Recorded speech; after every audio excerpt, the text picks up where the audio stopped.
Hi, everybody. Thanks for joining us today. As mentioned, my name is Julie Macmillan. I'm currently the manager of graduate marketing and recruitment here with Grad Studies and Postdoctoral Affairs. I'm actually covering a maternity leave, and in my normal day-to-day role, I handle admissions for the university as a whole. So I'm quite well versed in admissions and what it takes to get to Waterloo and the process that you have to go through as a student. So we're going to give you just a little rundown today about what that looks like here at Waterloo. So where are we? So the University of Waterloo is located in southwestern Ontario. We're about an hour and a half outside of Toronto. And when we say an hour and a half, if you're going to drive, that actually means 2 hours because I find the 401 is actually quite difficult to get into Toronto these days. But Waterloo's quite a neat little town. The university was established in 1957, and currently we have 5,800, just over 5,800 graduate students, and of that, 40% of our students are international. So we're quite proud of our international cohort. The image you see there, the little building in the background, that's our grad house, and that's a little pub that's run by the Grad Student Association.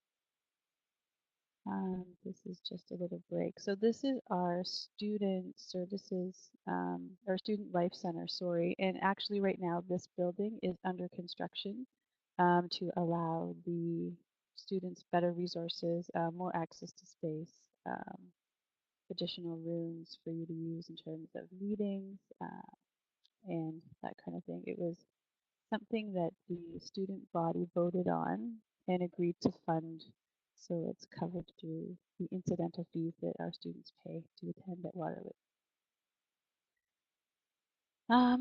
Waterloo's academic advantage, something that we're quite proud of, is what we call our creator-owned intellectual property or IP policy. So just to sort of put that in basics, essentially if you make it, you own it. So in some institutions, the university or the professor would retain the rights to any work that is created um, through the student. But at Waterloo, if you make it, you own it. As well, we have some great leadership and experiential learning and connections to industry. And so what that means is that we're lucky, even at the grad level, we have programs that include co-ops, internships, practicums, and different placements. You can see there's just a few additional things there. So we have some great innovative online grad programs. It's something that we've been striving to build over the years, and there we have quite a few. AHS has a number, health informatics and health evaluation, and they're very strong in their field. We also have a Master of Social Work that's online, and we have some engineering programs that are diploma based and also master's based that are online as well. I'm seeing some questions to turn up the volume. Can you just let me know if you can hear me okay right now? The volume is fine, Julie. This Okay. was at the beginning. Yeah, you're good. Okay. Perfect. Thank you. Another um, thing that we've been working on for our grad students is the Graduate Professional Skills Program, and it's been named Grad Venture, and that has been, I think, 3 years in the making, and so it allows us to create certificate programs for grad students, builds on um, skills that you may not have thought you would need, but it allows us to connect you from not just the academic side, but the professional side. We've got a neat thing that they've just launched called Grad Flicks, where students create a 1 minute video and they're submitting that, and that's going to be reviewed and then um, judged.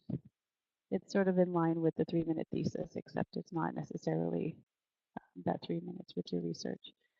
And as you may have heard, we're very lucky to have a Nobel Prize in physics here at Waterloo. So Donna Strickland won for her breakthrough work on chirped pulse amplification. And I don't pretend to understand completely what she does, but I know that this was a breakthrough in lasers that helped develop technologies for eye surgery, such as the the PLK and the other laser eye surgery that's going on. So that's quite the win for Waterloo and for Donna. Here's just some other rankings. I know that this is something that is viewed very importantly when you're deciding where to go in terms of what institution you'd like to attend. So right now for the QS World Rankings, Waterloo sits at 163rd globally for 2019, which is great. We're top 50 for hospitality and leisure management, computer science and math, and then we have another 11 or so in the top 100s, and those would include architecture, chemical engineering, electrical and computer engineering, and some other technology programs. So at Waterloo, we have over 180 master's and doctoral programs. That would be across 6 of our faculties. We have 3 satellite campuses, the School of Pharmacy in Kitchener, Waterloo Architecture Program in Cambridge, and our Digital Media Technology in Stratford. And all our amazing programs and are working closely with the cities that they are currently lodged in. In addition, we have 4 affiliated and federated institutions. So these were institutions that existed on their own, but came together with Waterloo so that the programs exist with them, but we award the degrees. So they sit what we call just across the river. We have little Laurel Creek, which runs between the main campus and the affiliated institutions. And so those 4 would be Conrad Grebel, Renison, St. Jerome's, and St. Paul's. This shot here is our School of Pharmacy. This is the first new pharmacy school in Canada in the last 20 years and is housed in a state-of-the-art education and research building on the Health Services campus in downtown Kitchener.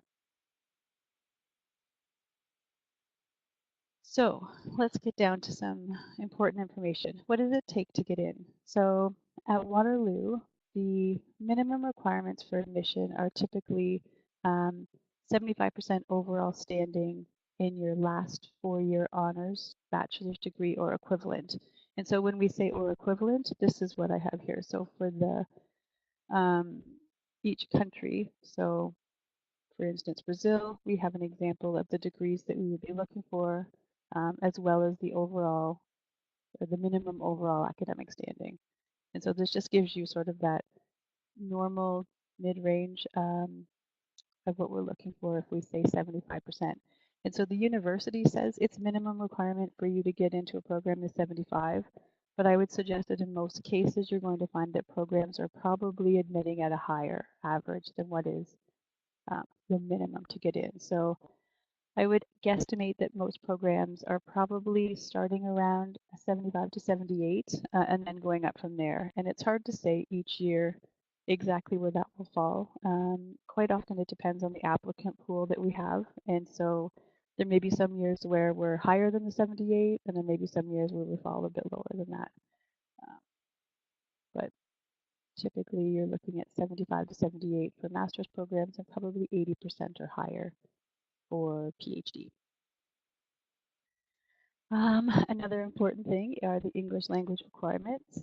And so what I have here is just sort of an overview. So it can be a little bit confusing. We have what we call the standard level of scores, and then we have alternative lower and alternative higher. So what's happened is we've allowed some programs to sort of go up above or below what we would call the standard score. Typically for the alternative lower, you're looking at a few of the programs from engineering. So I guess all of them excluding architecture and management sciences use the lower scores. In the alternative higher, there's quite a number that use it, but I'm going to say so math, geography, global governance, history, philosophy, planning, sustainability management, which falls under environment. What we can do to figure out which program, if there are any questions, I can show you or possibly show you. It's on our Discover Grad Studies website, and then we link each program links to our grad calendar, which which lists all of your required scores. So some options you have if your scores don't meet the required levels that you see here would be our English for Academic Success program. So EFAS is an intensive full-term English language program which is offered in 4 levels from low intermediate to advanced, and they are going from level 100 to 400. And EFAS level 400 is benchmarked to level C1 of the Common European Framework Reference for Languages, the CEFR, which is a global standard in English language proficiency. And this would allow you to potentially come in, upgrade your score, and then Waterloo would accept the score that you've received through EFAS. There's also an option, I just answered a question about this today. So for our coursework programs, we have a possible conditional admission if you need to improve your English language scores. This is something that a department or program would have to decide. And so if you're academically admissible in all other aspects of your application, but not able to meet the LP scores, then there's a possibility for them to offer you conditional admission with the note that you would then have to go complete EFAS.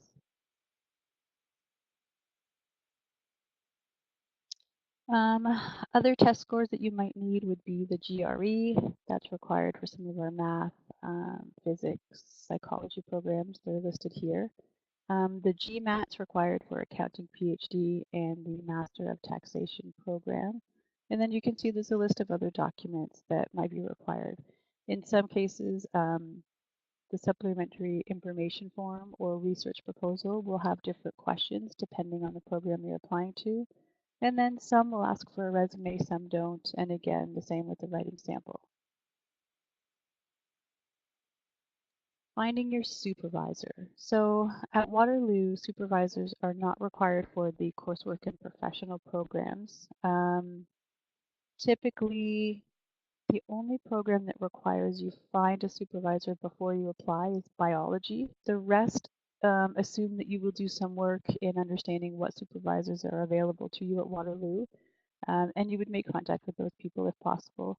But they don't expect that you would have a confirmation from a faculty member that they're willing to take you on. So when you complete the application process, there is an option for you to indicate faculty members that you think would be a good fit with you. And then once the department is reviewing your file, they would circulate the application to those supervisors that you noted on your app. And then as well, they would look at the area of interest or area of research that you'd be going into, and they would match that with other faculty members in those areas. And so there's a possibility of you being matched with a supervisor that you listed on your application or somebody that you didn't. We do give additional tips on Discover about how you can reach out to the faculty member, suggestions on just language and what to include and how to help yourself stand out from the crowd sort of thing. The application process is really quite straightforward. At Waterloo, everything is electronic, so you read through the requirements, you make sure you understand what the program requires in terms of overall academic standing and what they're looking for in terms of references and any other information. And then you begin the application through the online UAC portal. You fill out the information, submit the application, pay the $100 fee, and then you will receive an email from Waterloo, normally within 24 to 48 hours. And they would give you instructions on how to create your Quest account. And this is you claiming your UWaterloo identity, which gives you access to the student information system, which is Quest. And then once you have that set up, you would upload your documents, such as your transcripts, degree certificates, fill out the supplementary information form, and upload any test scores. And then once your application is complete, the department would be able to review, confirm academic admissibility, and then circulate your file for review if a supervisor is required. And so just a quick overview of how your application is reviewed. So the department, school, or center or program would review your application. And so typically that will take anywhere from a month to a month and a half. Part of the issue is that they usually have one or two staff who are reviewing the files, making notes, doing quick summaries. Then it goes out for review with any faculty members. And then once they know that the file is admissible, it goes to their academic chair for approval, and then the file is moved forward. So once the file is moved forward, it's the associate dean or for the faculty that owns that program. They also review the file. They then approve it, move it forward, and it comes to our office. And so it's not until the actual application reaches our office that an official um, offer of admission can be issued to you. And so what we're finding is there can be a little bit of space between your application being submitted and the actual offer being presented to you via Quest.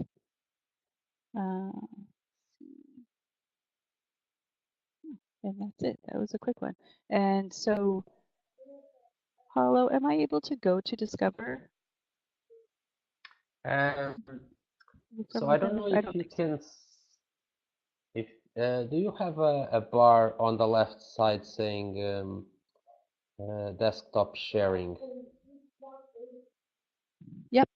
Okay, yeah, okay, so if you click there, I think you're able to give permission to see your screen.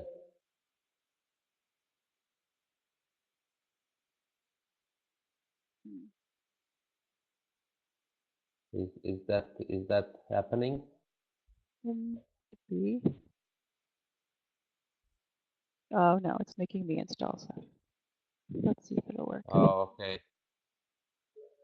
Yeah, I think you have to install something. Yeah, if that's not an option of installing, we are not able to share the screen. Okay, no worries. I just thought I could run to Discover, but that's fine. Okay. So now what we can do is go through the questions that were asked and just answer the ones that you feel that are suitable to be answered during the presentation.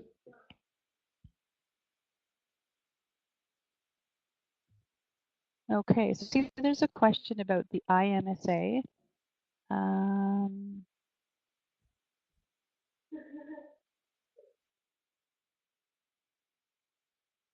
So I can confirm that the IMSA has now changed officially. So what we had before would be called our International Graduate Student Award, and there was one for both our doctoral and master's students. And what we were trying to do is create a tuition differential so that international students would be paying closer to domestic tuition.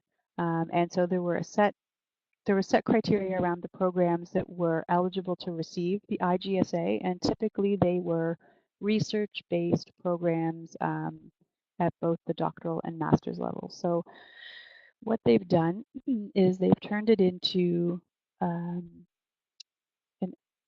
the IMEA, which is an excellence award, and they are giving out these awards, or they're allowing the faculty's programs departments to then have a specific quota, and that quota is used as they see fit based on specific criteria. So they'd be looking at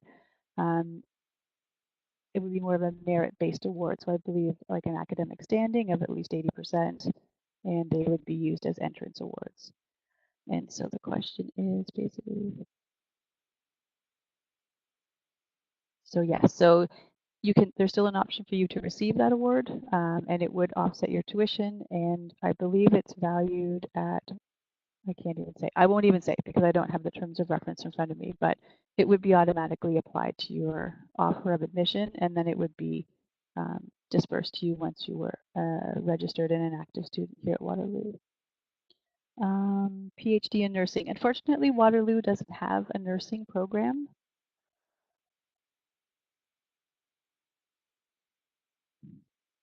is it the GPA from the last 2 years? So it would be your entire undergrad, so not just the last 2 years. So it says, will thesis-related courses and mandatory internship grades be used? Typically, we would be looking at all courses. If your thesis receives a mark, I'm not sure that that would always be counted, but any of your core courses, yes. Internship grades, is this like an internship as in a work placement? So more like a co-op? Probably not, because if it's anything similar to the way we do it at Waterloo, it's not, our co-ops aren't a full credit, so they're a partial credit, so we don't include them. What happens if so if your TOEFL score is close to what's required, I would say no more than 1 to 2 points below the required score, the department or program can make an offer, and in that offer they can ask you to take our EMLS courses, which are English for Multilingual Speakers, and those are courses that you would take during your time at Waterloo. It's not the EFAS program. It would just be, let's say your speaking score was a little bit lower, they can actually say, please take this specific English language course geared to speaking.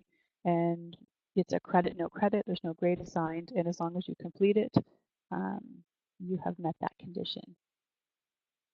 If you have your MBA in the USA, so no, if you were to look at our English language proficiency exemptions, it would say if you've completed a master's degree in a country where English is the primary language, then you would be exempt. So no, if you have completed your MBA in the USA, you do not need to include an English language test.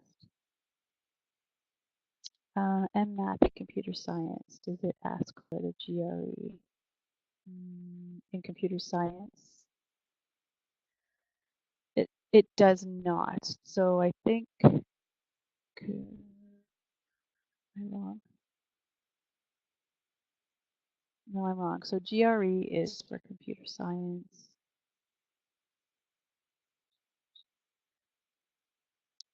Let me double check that one for you. So the data science specialization, I think that's a new program. So I don't have it on my list as requiring GRE, but I wonder. I'm going to say I will follow up with you on that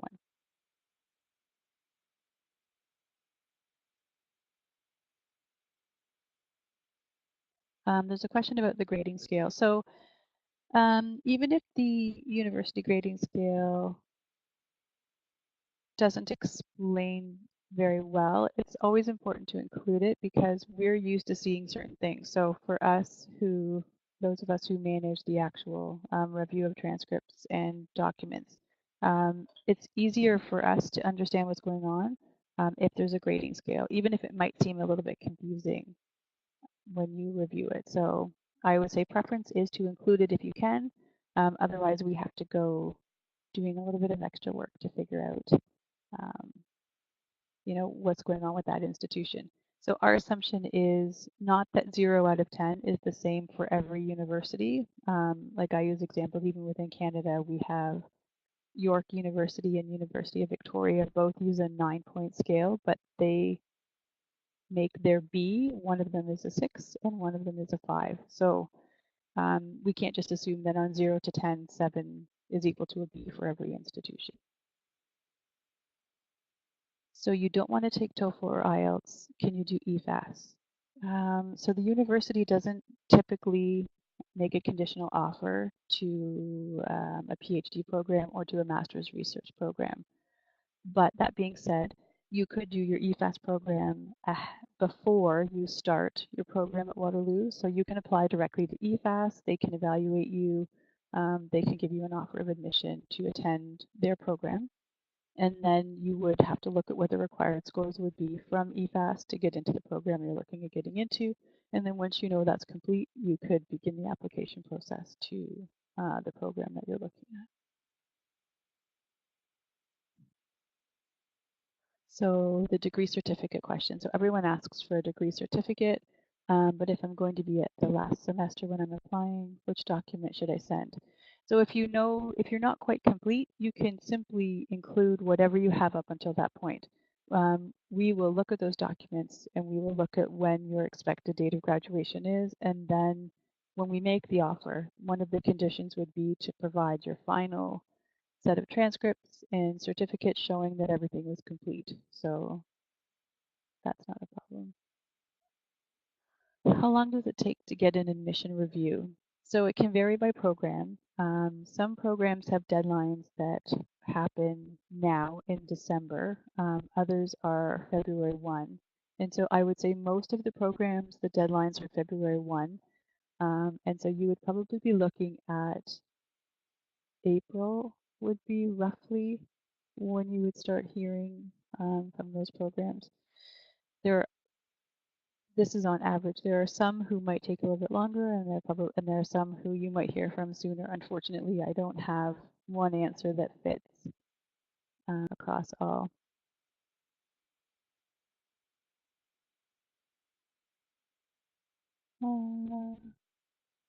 And 8.0 overall in IELTS, 9 in listening and reading.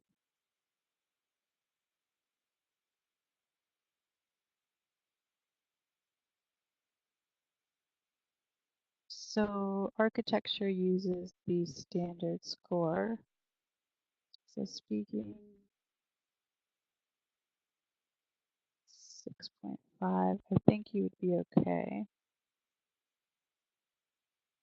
Oh no, they use higher. I'm lying to you. I apologize. So you have 6.5. So it would be up to the department to look at your overall application, and knowing that your speaking was 0.5 below the required, they could, as I mentioned before, make an offer and ask you to take one of the EMLS courses. That would be something they would, it may just depend on what the overall applicant pool looks like for them this year, or at the time you apply.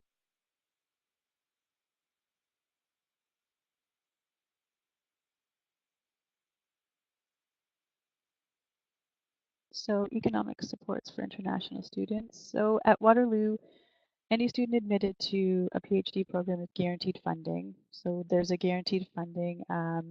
Right now funding is about just over 23,000 a year for doctoral students. There's a minimum guideline in place for our master students of about 12, but I would say for the research programs, students are probably on average being funded I would say about 17,000 a year and up. Um, Outside of that, you'd be looking at possibly working part-time while you're here, if that's an option. There are opportunities for you to hold TA-ships within your programs. That's additional funding. Depending on what program you're in and what's going on, some students may be called upon or can apply to teach sessionals, that sort of thing. Yes, TOEFL is only valid for 2 years. And we don't have any nursing programs at Waterloo.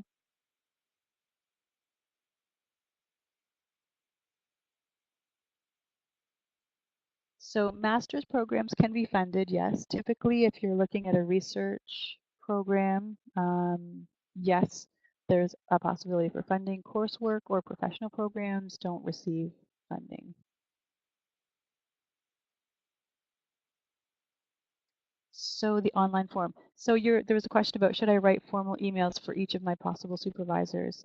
It depends. So right now the Faculty of Engineering has an online form, and what they are doing is actually trying to track and capture students coming in and seeing which faculty member they're interested in. They're trying to build sort of a workflow where your email will then be directed to the supervisor in question, and they would be able to reply or would be able to ask for staff assistance in replying.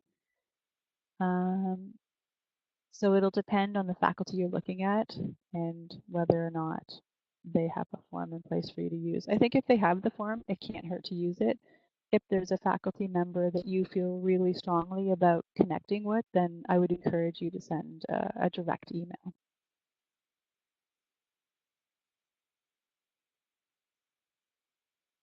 So there's a question about, does Waterloo have English programs for other nationalities? And I think this would be the English language proficiency. So looking at like our English for academic success, where students can come in and learn how to speak English. And in that case, yes.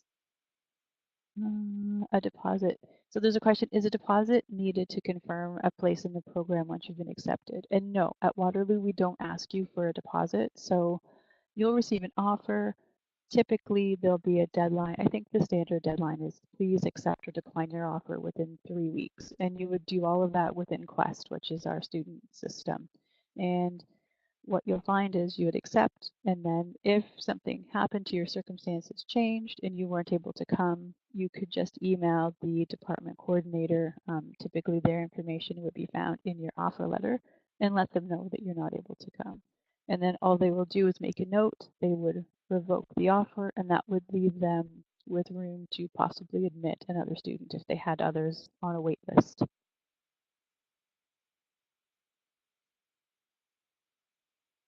So there was a question about how can I contact the teacher for the thesis-based masters? And so I think your best bet would be contacting either the grad coordinator if you have questions specific to that program. What happens is within each program, there's a graduate administrative coordinator who sort of oversees things. And so that's the main point of contact for most current students and for incoming and future students. And so they know the ins and outs of the program.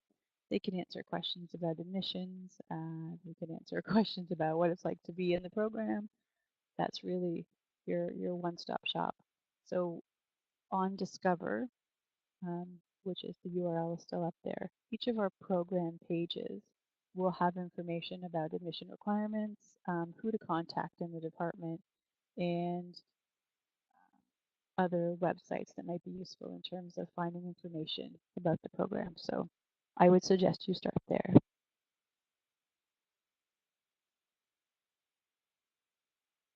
So there was a question about GPA and having a higher GPA in their master's program, but lower in their undergrad, and they're interested in applying to PhD. So when you're applying to PhD, you're being admitted typically on your master's degree. But that being said, I think most of the programs will consider your undergrad, but it's not going to make it or break it, is my understanding. So what they're looking for is how well you performed in your master's degree, your academic standing, and the strength of your thesis and any research that was completed during your thesis master's.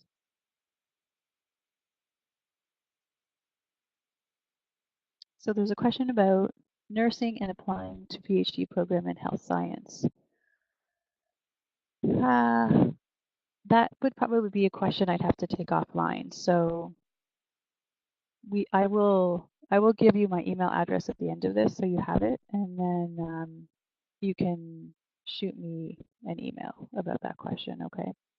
What I can do is put you in touch with the AHS programs and just find out what their requirements are in terms of PhD programs.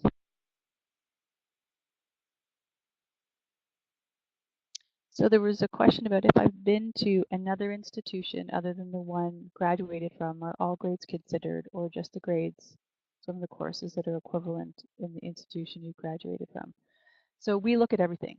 So if you attended an institution and you went off and did an exchange, or went off and did a year away and then came back, we would consider that transfer credit, but we'd still want to see transcripts from both institutions, and we'd want to know what the marks were. So we would do our own internal equivalency when we looked at that.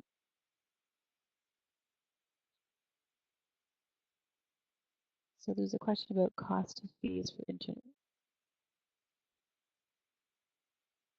which are the cost of the fees for international students with PhD or master's degree? I didn't include that. I can tell you though. So right now, sorry, just let me pull this up for you.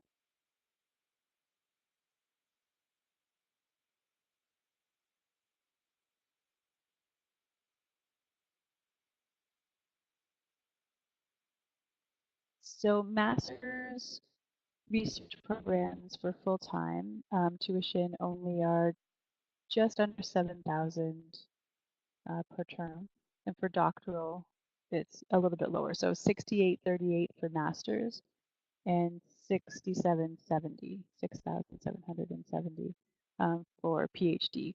That doesn't include incidental fees, and I would say the incidental fees are probably about an additional $650 or so on top of that.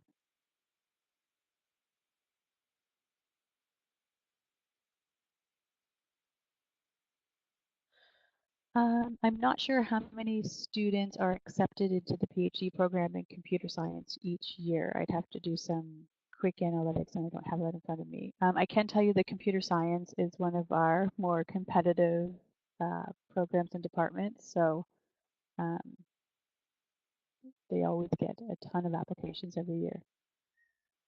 And I see another question about some universities from Ontario are starting to change international PhD students, or charge, sorry, the same fee as domestic. So we aren't on paper charging our international students domestic fees, but for our doctoral students, we give them the International Doctoral Student Award, which essentially offsets their international fee and brings it down to what the domestic students pay. And then for the master's students, for research masters, we've now adjusted what used to be the IMSA to the IMEA, which is an excellence or entrance award that's merit-based for our incoming master's, international master's students. So postdoctoral, how do I apply for a postdoc position? So there is information on the website.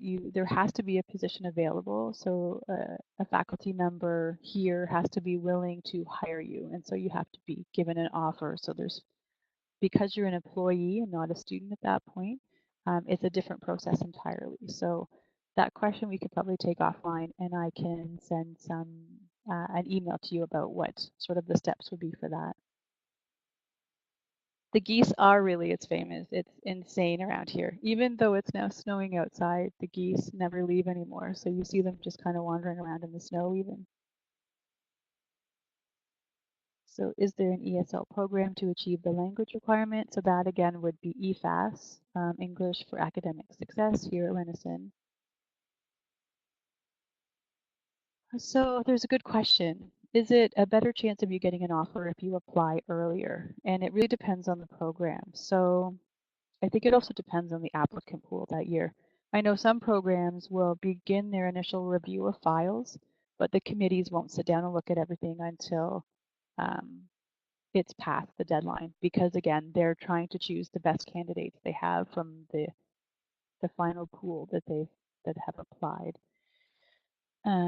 So I haven't really answered your question. I think if you're a really strong candidate, there's an opportunity for a department to say, hey, we have this really great candidate. They've applied. They're very strong. We want to make an offer now. We don't want to lose them. So I think that happens. But otherwise, they would be looking at you in conjunction with all of the other applications. Is there base funding for MASC and mechanical? There is. So the Faculty of Engineering requires that their master's research students receive a minimum of 17,500 per year in funding baseline. So that would apply to that program. So if you want to apply for additional fundings for international students, the International Graduate Student Award is automatically applied. So at the doctoral level, it's guaranteed to those students. At the master's level, it's going to be something that the department applies to your offer automatically. You don't have to apply for it. They will be looking at the number of students that have applied. They'll be deciding based on the internal criteria who the strongest, I guess, academically are, and then they'd be applying their quota of IMEAs or IEs, so many acronyms, to the incoming students. There are other things that you could, as an international student, apply for. So you'd be looking at possibly OGS, although there's only about 5 available to our international students. So there's a question about the requirements for computer science PhD. there's lots of great information on Discover. There's a specific program page for the computer science PhD, so we can send you some links to that.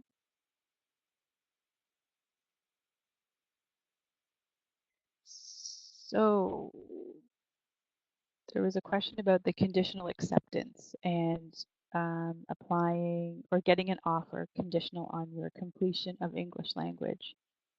So it's possible. What has to happen is the student, you would need to apply first to the program. And this would only be possible if you were in a coursework program. And they could make you a conditional offer saying, please complete EFAS.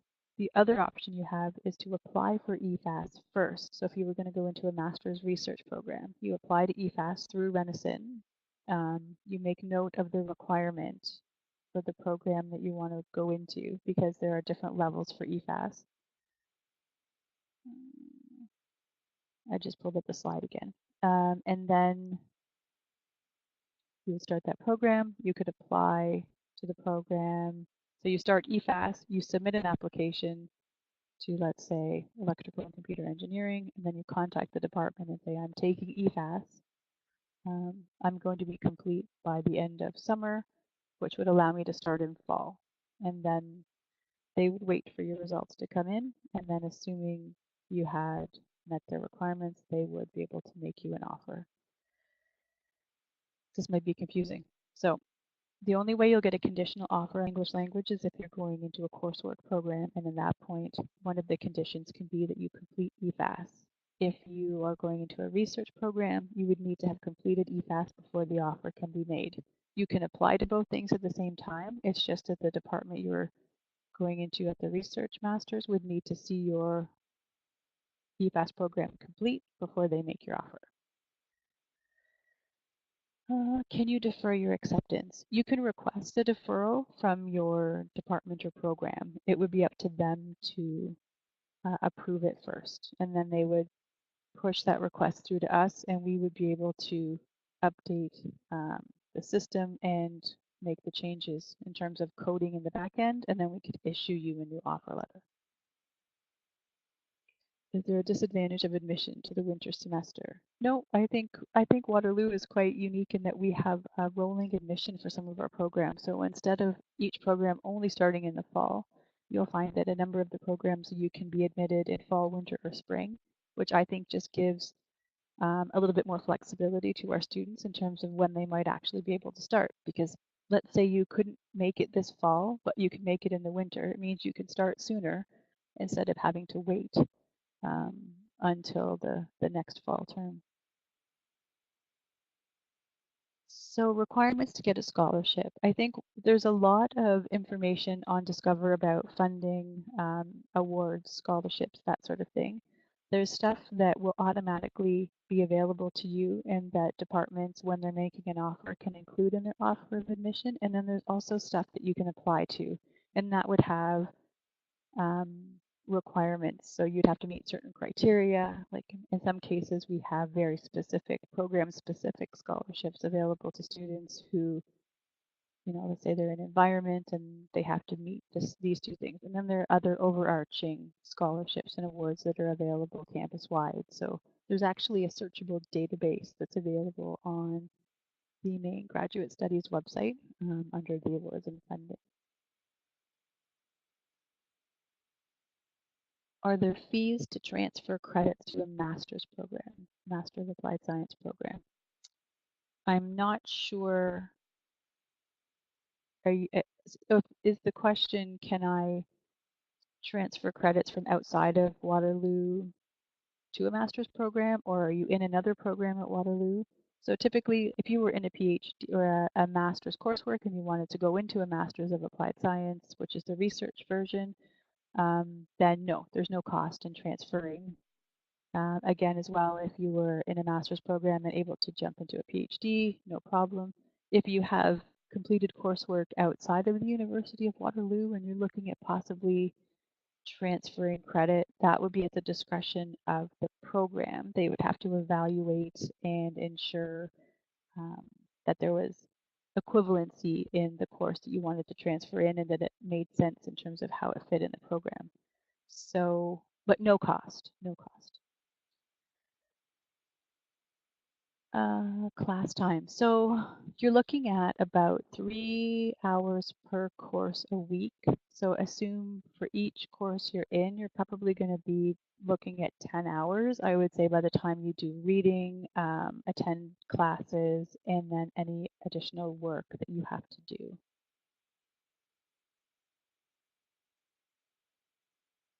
Yeah, so when you receive your acceptance letter, would it state that you get the IMEA? And it would. And it would also, if you were getting the IDSA, which is a doctoral, it would outline that as well. Student housing, that's a great question. So we have graduate family housing on campus. We have Columbia Village, which is great. And I think it's not a huge amount of family residences compared to what is available to undergrads and like shared accommodation, but certainly there's a good amount of availability. And there are times when what housing will do is if you can apply, my suggestion is if you think you're coming or as soon as you know you're coming to submit an application to housing because at the very least they can put you on a waiting list as well. There's also off-campus housing where there's a group on campus that assists with off-campus housing and can help you find student and family accommodation that way as well. There's no limit, and I think what happens with housing, which is very interesting, is that they don't actually make you sign a year-long lease. You could do it term to term, but I believe you're given preference. So once you're in, you're given an opportunity to stay, and I think typically what happens is your first term, your rent is a little bit higher, but then to encourage you to stay, it's a little bit lower the next term, and then so on.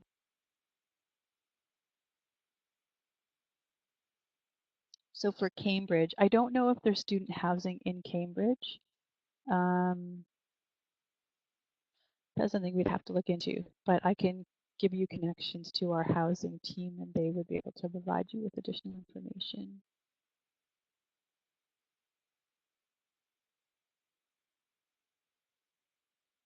Master's in chemistry, nanotechnology is only full-time. I believe that most programs have an option to be full-time or part-time. A bigger issue with going part-time is that you actually don't have access to the same kind of funding.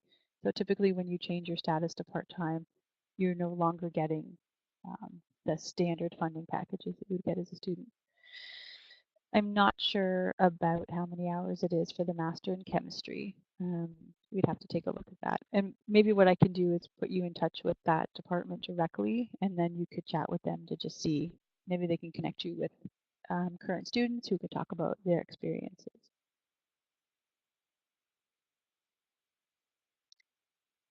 So here's a question. Is the tuition per term based on the number of courses taken? No. So as a grad student, you're not paying by course, you're paying by full-time or part-time status. So typically what you'll see is that a full-time course load is 3 or more, and part-time would be 1 or 2. Now, the interesting thing is as a grad student, there will be terms when you're not taking courses. So you're still paying your tuition based on your status. So as a full-time student, even though you're not enrolled in a course, the assumption is that you're working on your research, you're still accessing all of the university's services, and so you're paying your full-time fees. Would I pay the same tuition for the MASC term with full-time classes as the term in which I'll be writing my thesis? Sorry, yes, so I've answered that. Sorry. Are awards only granted for fall? No. Funding packages that include like IMSA or IMEA, sorry, and the IDSA would be valid for the student at any term they're admitted. There may be some scholarships that you can only apply to at certain times, and so that would affect when you could take them on. So typically for fall 19, you'd be looking at a deadline, assuming standard deadline is roughly February 1st, depending on the program. So I say that because there are a few programs that have a deadline in December and some in January, like psychology, I believe, is in January. And then there are electrical and computer engineering.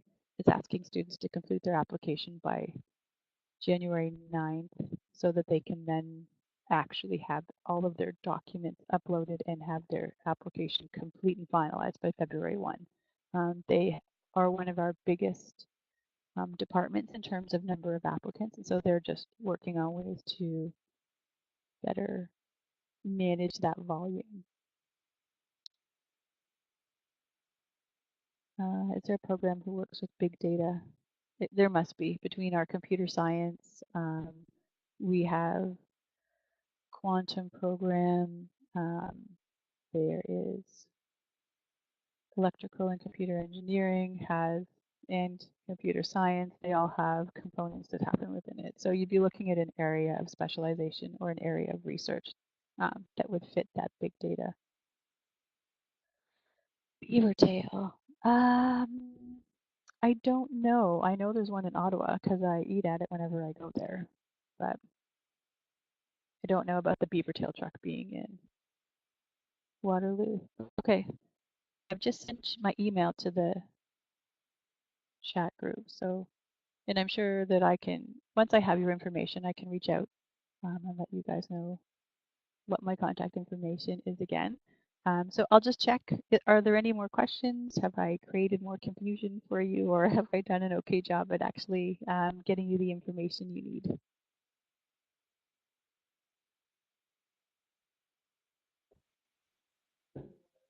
Well, Julie, I think it was, at least I speak for myself, it seems to be very helpful. Good. It was good that we have that we had enough time to go over the questions because there were a lot of questions. Yes. Yeah. So I think this is one of the advantages of this type of presentations is that people have the possibility of interacting with staff member at universities and that was very successful today because you were able to answer most of the questions, which is great. So I think that from the feedback, people are recognizing your great effort in going through all the questions. So just as a wrap up, so we will be sharing eventually tomorrow with everyone that registered the video of the presentation, so you will be able to revisit the slides and also the question period. Julie has shared her email on the chat box, so please go a few. Well, it was a people in the meantime have said thank you. So if you go back, there's Julie's email that was posted at 3:50. Tomorrow you will receive the email with also some links that might be helpful for you in terms of where to find the programs from the different college universities. So if you want to browse University of Waterloo programs, there will be a link there for you to have access to the graduate programs. And obviously now that you have Julie's email, you are able to contact her directly. So from our end here at Caldo, I would like to thank everyone that registered for today's webinar. Thank you so much, Julie, for your time and for your thorough explanation of all the questions that were asked throughout the presentation. I hope to see some of you soon in next webinar. So next week there will be the University of Alberta on Tuesday. So if you are interested, just go into the Caldo website and register for the webinar. And once again, thank you so much, Julie, for your time for today's presentation. My pleasure. Thanks for putting it all together, Pablo. Yeah. Okay. Take care. Bye. Bye, everyone. Thank you. Bye.